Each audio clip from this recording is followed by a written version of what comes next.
You are listening to Housekeepers Chat by the United States Department of Agriculture from 1927. Disclaimer: this is read from a historic archive document. Do not assume content reflects current scientific knowledge, policies, or practices. Today's broadcast was aired on Wednesday, the 25th of May of 1927.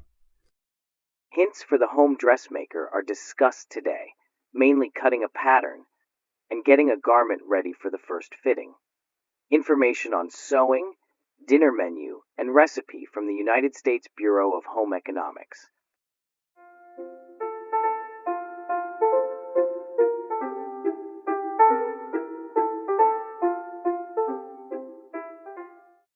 Here's the letter which is responsible for the subject of the program today.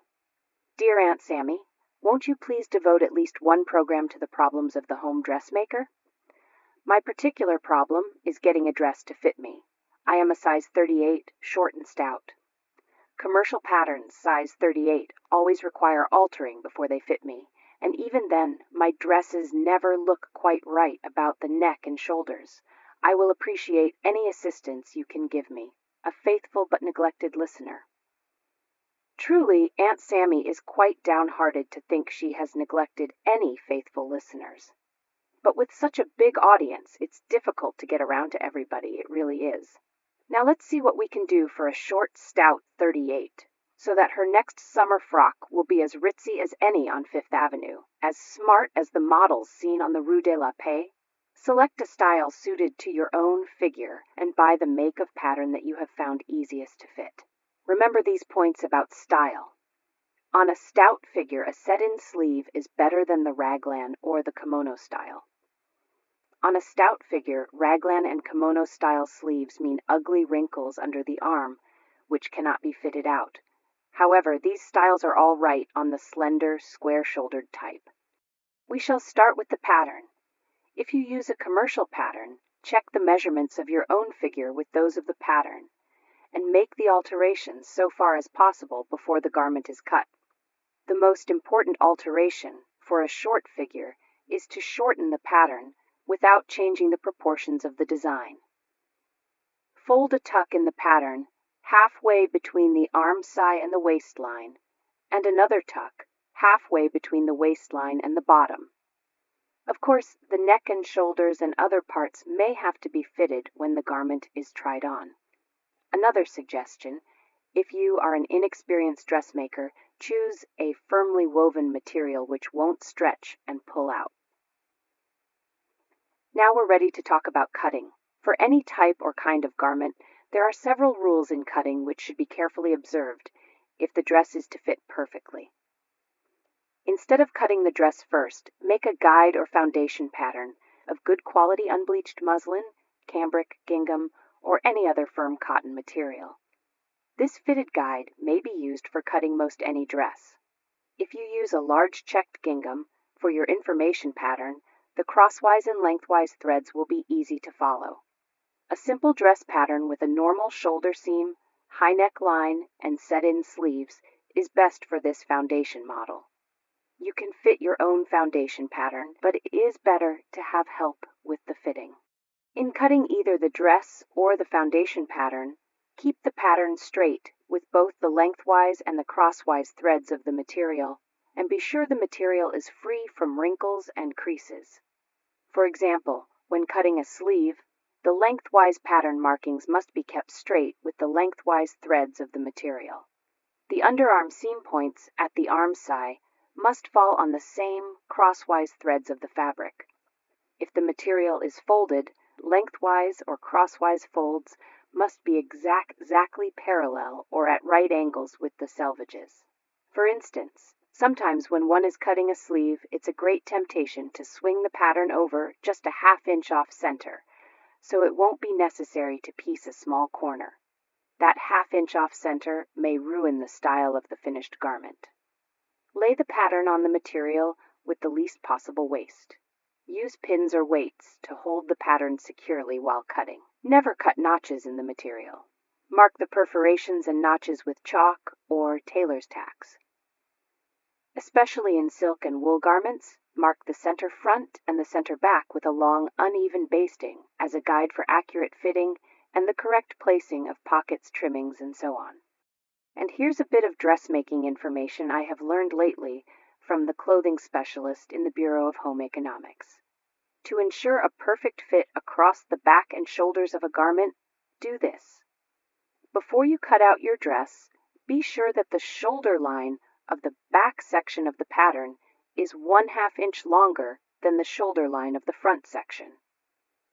This extra length is eased onto the front edge when the shoulder seam is basted. If the pattern has not made this allowance, cut the dress that way anyhow, especially for the figure that is even slightly round-shouldered. To add this amount, lay a tiny lengthwise fold in the material through the center of the back shoulder before cutting. If necessary, a similar amount may be added at the center back of the neck, which must be shirred or tucked 1 inch or 2 below the neckline.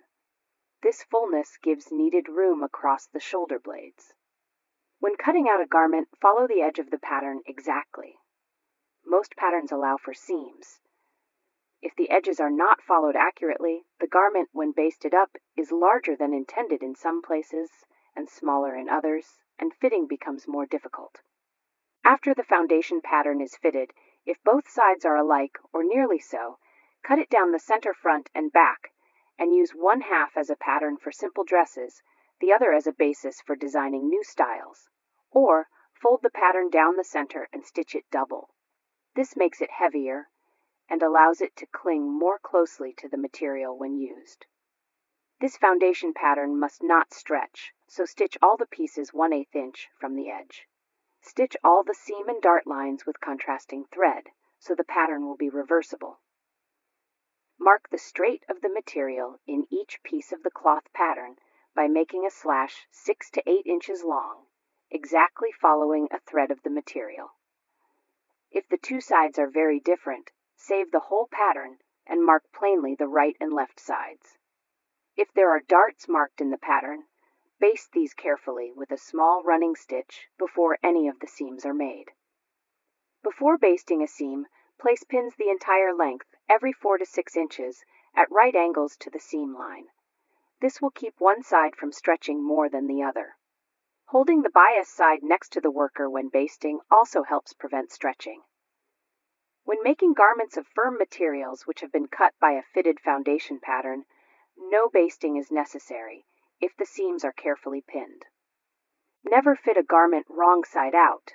A person's right and left sides are seldom exactly alike, and when the garment is turned right side out, it may not fit smoothly. Whether you are making a foundation pattern or a dress, baste or pin the shoulder and underarm seams first in preparation for the first fitting. When you baste the shoulder seams, ease in the extra length allowed on the back shoulder edge, holding the longer side on top.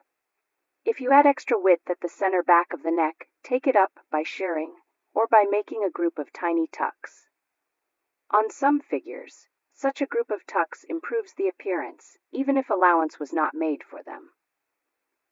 Before beginning to fit the garment, adjust it to the figure and pin the front closing together without any more lap than it will have in the finished garment.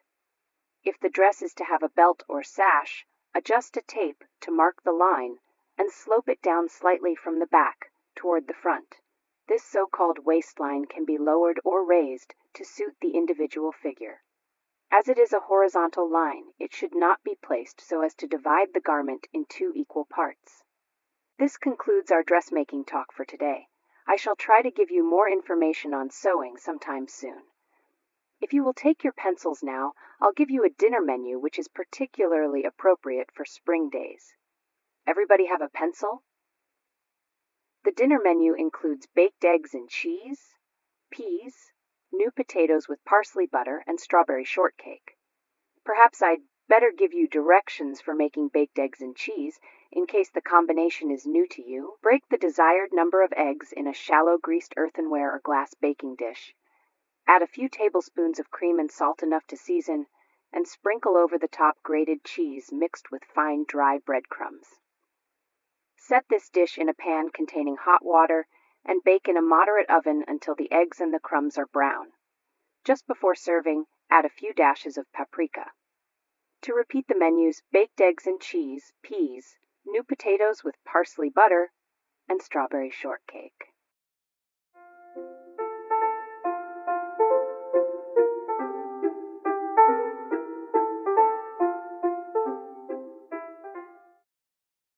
This broadcast was researched and produced by Breakaway Empire LLC.